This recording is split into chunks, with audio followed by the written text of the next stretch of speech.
The Board of Direct Entry Midwifery will now exit executive session and reconvening open session at 10:55 a.m.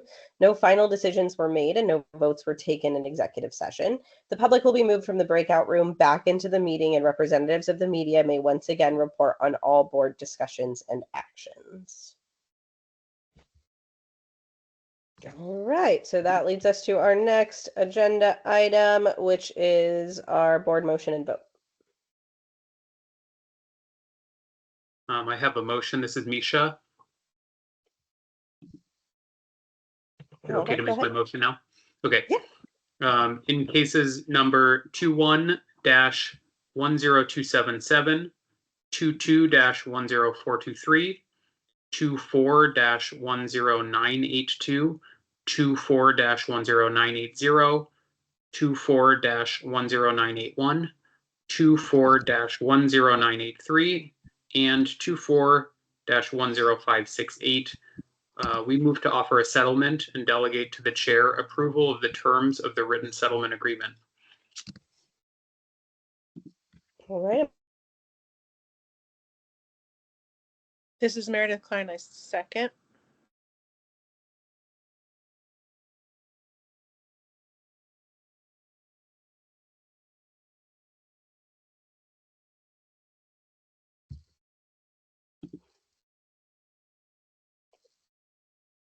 Lennon.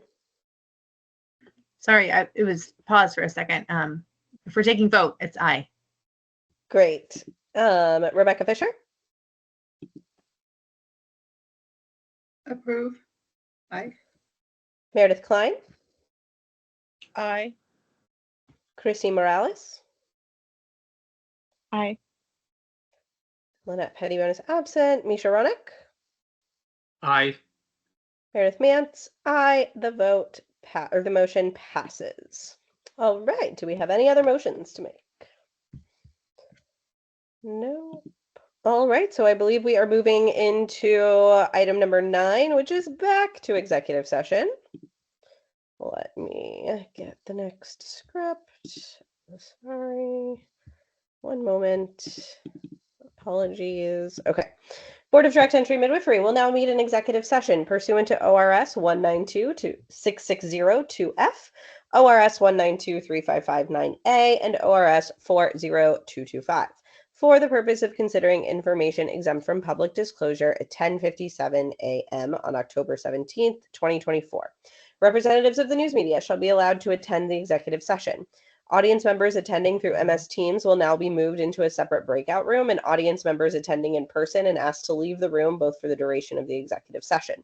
Please continue to keep your phones muted and your cameras off. Are there any representatives of the news media on Microsoft Teams? Gonna go with no, since we have had no other attendees show up. Recognizing there are no news media in attendance, the public will be moved into a separate breakout room for the duration of the executive session. Please continue to keep your phone muted and cameras off. The board will return to open session before taking any final action or making any final decisions. What is our time estimate here? This is Heather. Maybe 40 minutes. Okay. So it is estimated that the board will return to public session. We'll call it at 11:40 a.m. Please be aware that it is possible that the board's executive session may last longer than 11:40. If the public has any questions about whether the board is still in executive session, then the public can contact Josh Page at josh.page@oha.oregon.gov. The board is now going into executive session.